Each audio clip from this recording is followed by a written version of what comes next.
Assalamualaikum, selamat pagi dan salam sejahtera. Selamat datang kepada pelajar-pelajar tingkatan 6 rendah khususnya yang baru saja berpeluang untuk memasuki tingkatan 6. Cikgu ucapkan selamat datang dan semoga bersemangat untuk meneruskan pelajaran sekalian di tingkatan 6 rendah.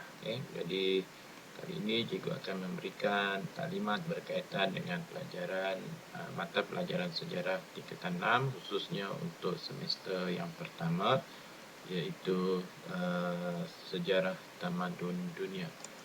Baik,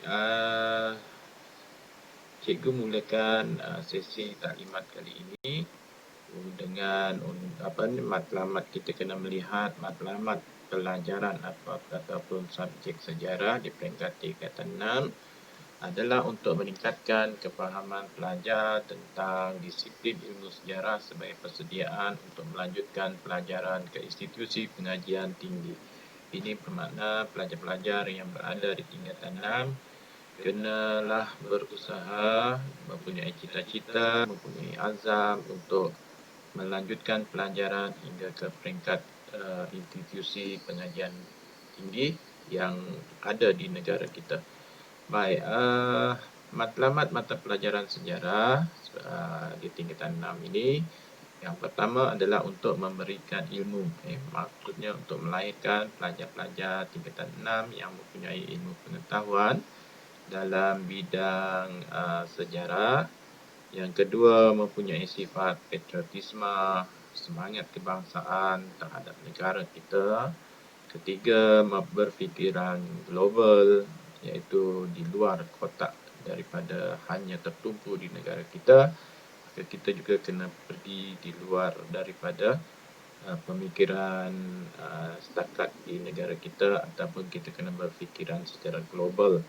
Dan seterusnya, yang diharapkan untuk melahirkan merealisasikan pembinaan negara bangsa Malaysia ini agar negara kita memiliki pelajar-pelajar, memiliki warga negara yang mempunyai jiwa patriotisme yang mantap untuk negara kita, cinta kita kepada negara kita iaitu Malaysia. Baiklah, di peringkat tingkatan 6, kemahiran sejarah lebih menekankan kepada sedikit perbezaan daripada tingkatan 4 dan 5, di mana kita berharap pelajar tingkatan 6 ini menjurus kepada menganalisis dan merumuskan fakta-fakta sejarah.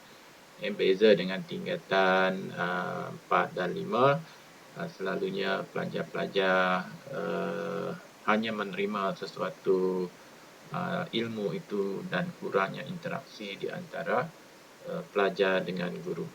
Okey, yang pertama kemahirannya ialah untuk melahirkan pelajar yang berfikiran matang. Yang kedua, berpengetahuan luas, terutama dalam bidang sejarahnya. Yang ketiga, pelajar mampu menyampaikan idea secara berkesan. Yang ini kita akan latih pelajar melalui pembentangan mata pelajaran. Dan juga keempat, kemahiran komunikasi. Yang ini juga kita akan latih pelajar melalui pembentangan agar pelajar mempunyai keyakinan, mempunyai daya komunikasi yang meyakinkan. Dan boleh, yang kelimanya adalah untuk menguasai ilmu dan kemahiran insaniah. Jadi tingkatan 6 ini bukan hanya sekadar belajar sejarah, tapi kita juga mengajar tentang soft skill kepada pelajar-pelajar agar tingkatan 6 ini bermanfaat kepada pelajar-pelajar khususnya. Baik, untuk itu kita melihat kandungan sukatan pelajaran. Secara umumnya kita ada tiga semester, di mana pada semester pertama, iaitu pada semester ini, kita ada sejarah dunia. Dan di akhir pelajaran kita nanti, pelajar akan diberikan 6 soalan esei, dan pelajar perlu menjawabnya dalam masa 2 jam dan perlu menjawab 4 daripada 6 soalan. Kemudian di semester kedua pula kita akan belajar tentang sejarah Islam. 6 soalan diberikan dan pelajar perlu menjawab 3 soalan sahaja dari 1,5 jam. Ini bermakna setiap soalan kalau pelajar perhatikan hanyalah 30 minit untuk satu soalan, dijawab dalam masa 30 minit. Dan di semester 2 juga pelajar akan menjadikan satu kerja kursus untuk tajuk sejarah, subjek mata pelajaran sejarah ini. Dan biasanya 4 tema akan diberi dan pelajar hanya perlu menjawab satu tema sahaja. Dan untuk kerja kursus ini, bimbingan dan juga bantuan daripada guru-guru sangatlah membantu pelajar untuk mendapat markah yang terbaik. Perlu diingat, sekiranya pelajar tidak membuat kerja kursus, bermakna pelajar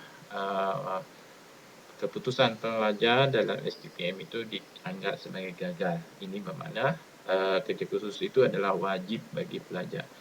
Baik, seterusnya ialah pada sukatan kita juga pelajar nanti pada semester yang ketiga iaitu 6 atas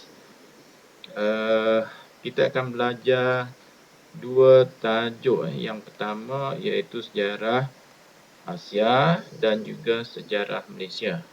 Tapi kita di sejarah A itu sejarah Malaysia, sejarah A sejarah Malaysia. 3 soalan diberi dan pelajar perlu menjawab 2 soalan. Bahagian B 3 soalan juga diberi dan pelajar juga perlu menjawab 2 soalan. Ini bermakna 4 soalan untuk dijawab pada semester 3 dalam masa 2 jam. Baik. Baik, untuk kali ini cikgu nak menerangkan tentang kandungan sukatan dalam semester 1 iaitu sejarah dunia. Okey, dalam sejarah dunia ini kita hanya ada 4 tema sahaja dan tema yang pertama ialah tema masyarakat. Di mana pada tema ini pelajar akan mempelajari tentang masyarakat feudal abad ke-16 dan ke-17. Satu, dia akan melihat tajuk yang sama, masyarakat feudal di England, dan satu lagi ialah masyarakat feudal yang ada di Jepun. Yang kedua, selepas itu kita akan mempelajari masyarakat agraria yang berada di Belanda dan satu lagi di China. Dan kalau pelajar perhatikan, kita dapati bahawa satu negara itu di Eropah, satu negara berada di Asia. Dan kemudian kita akan pelajari tema masyarakat maritim pada abad ke-16 hingga 17, satu di Portugal dan juga di Jepun.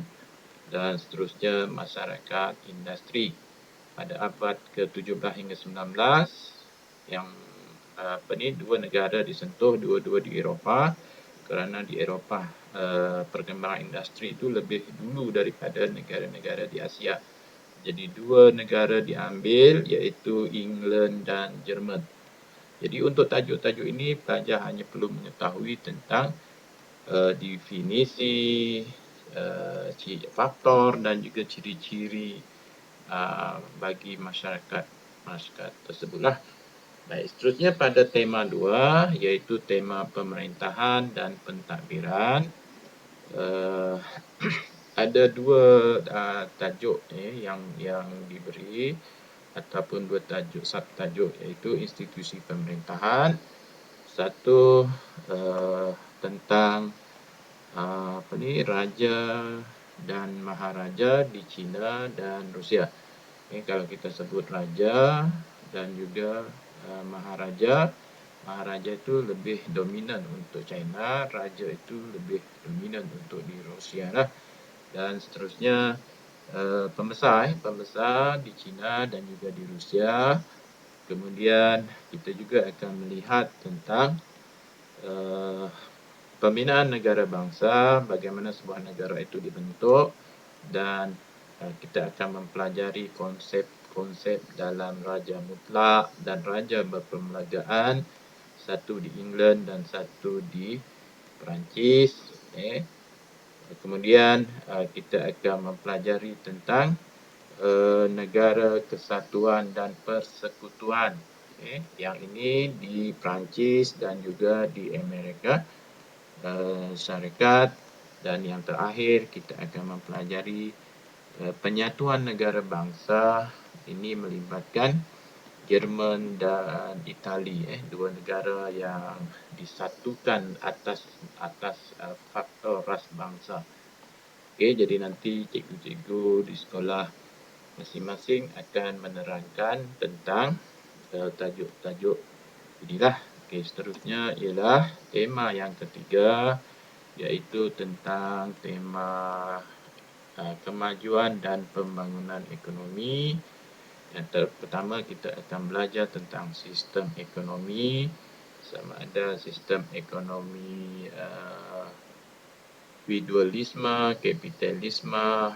Yang ini kita akan pelajari di tema yang ketiga. Kemudian perkembangan ekonomi, sama ada perkembangan dalam bidang perdagangan dan perniagaan, perkembangan daripada bidang pertanian, dan perkembangan dalam bidang industri. Tadi kita dah sentuh tentang masyarakat ini di tema yang pertama. Pada tema yang ketiga ini kita akan melihat perkembangan ekonomi tersebut. Dan subtajuk yang ketiga ialah berkaitan dengan intelektual, perkembangan ilmu di England dan Perancis, dan kita akan pelajari beberapa tokoh-tokoh ilmuwan seperti Adam Smith, kemudian Jean-Jacques Rousseau dan Charles Montesquieu. Ini kita akan lihat apakah sumbangan-sumbangan mereka kepada dunia umumnya lah. Dan tajuk yang terakhir, tema yang terakhir, kita akan mempelajari tentang nasionalisme dan pembentukan negara bangsa. Yang pertama kita akan melihat reaksi masyarakat tempatan dan kesan penjajahan. Ini melibatkan transformasi sosial, intelektual, ekonomi dan kemudian konflik antara bangsa. Ini melibatkan perang. Perang, sebab dan kesan. Kemudian melibatkan juga Perang Dunia Pertama, Perang Dunia Kedua dan Perang Dingin. Kemudian tajuk dekolonisasi dan pengembalian kedaulatan, di mana negara-negara yang dijajah ini menunjukkan siri penentangan dan menuntut agar diberi kemerdekaan. Selepas itu kita akan mempelajari hubungan luar melibatkan pertubuhan kerjasama antara negara seperti PBB, Commonwealth dan NATO. Jadi itu saja untuk semester yang pertama. 4 tema saja. Dan ini cikgu nak berkongsi sedikitlah berdasarkan pengalaman cikgu pada sesi-sesi yang lepas. Soalan-soalan ni banyak ditanya oleh pelajar. Adakah wajib mengambil sejarah? Tidak wajib. Jawapannya tidak wajib. Untuk tingkatan 6 hanya pengajian am sahaja yang wajib. Ini bermakna sejarah itu adalah pilihan. Sekiranya pelajar, nasihat saya lah, sekiranya pelajar mempunyai keputusan yang tidak memuaskan di tingkatan 4 atau 5 atau sekadar lulus, sebaik-baiknya elaklah daripada mengambil mata pelajaran sejarah ini. Baik, seterusnya ialah soalan yang kedua. Apakah syarat wajib mengambil sejarah? Tidak ada syarat. Pelajar boleh mengambil sejarah walaupun keputusan tidak memuaskan, tetapi selalunya pelajar yang hanya mendapat keputusan minimum, dia akan mendapati sejarah di tingkatan 6 ini agak susah. Dan kita lebih gemar ataupun memanglah yang yang terbaik adalah mestilah grade A ataupun B. Yang seterusnya, soalan yang ketiga, Ada juga pelajar bertanya sejarah, saya gagal. Sekarang ni tak gagal lah, dia tak gagal tingkatan 5. Dia hanyalah keputusan minima. Contohnya bolehkah saya mengambil sejarah? Tidak digalakkanlah bagi saya. Maknanya jangan bunuh diri kita sendiri. Masuk tingkatan 6 ni bukan untuk gagal. Sebaliknya kita nak dapatkan kelulusan supaya kita mudah nak melanjutkan pelajaran. Tapi kalau dah satu sekolah itu tidak ada pilihan, itu bergantunglah kepada pihak sekolah lah ya. Baik, seterusnya ialah saya gagal tapi dipaksa mengambil sejarah. Tidak ada paksaan sebenarnya. Guru tidak boleh memaksa pelajar mengambil sesuatu mata pelajaran kerana ini melibatkan masa depan anda. Dan tentunya anda lah yang berhak menentukannya. Kalau pelajar rasa tidak mampu untuk mengambil, nasihat saya jangan ambil. Mungkin pelajar boleh berbincang dengan pihak pentadbir sekolah agar tidak mengambil, tidak ada paksaan lah dalam mengambil mata pelajaran sejarah ini. Apakah asas yang perlu saya mengambil subjek ini? Sebenarnya dia bergantung pada diri pelajar lah. Tanya diri sendiri, nak ambil sejarah ni untuk apa? Bukan sekadar untuk memenuhi tingkatan 6 itu saja, tetapi kita kena fikir, kita nak masuk universiti nanti, adakah sejarah itu diambil kira dalam merit. Dan kerjaya, ada yang berminat sejarah tetapi kelayakan dia tak ada. Contohnya dia minat nak jadi peguam tapi contohnya sejarah dia tak bagus, jadi tak sesuai lah.